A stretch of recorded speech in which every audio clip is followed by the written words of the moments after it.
70 days na po yung ating Decalbate 282 at napakaberde pa rin po niya. Ito po yung ginamitan natin ng 3 beses na yung 3K fertilizer. Kaya napakaberde. At ginamitan natin ito ng yung Nimbecidine at Delta King nung huling spray, kaya malinis na control po yung fall armyworm.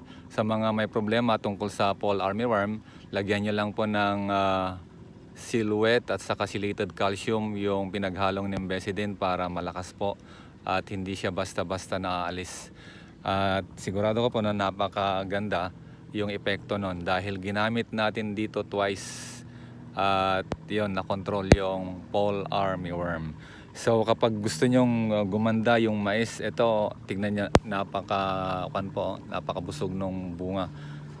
Ito ay yung ginamitan natin ng mga foliar fertilizer.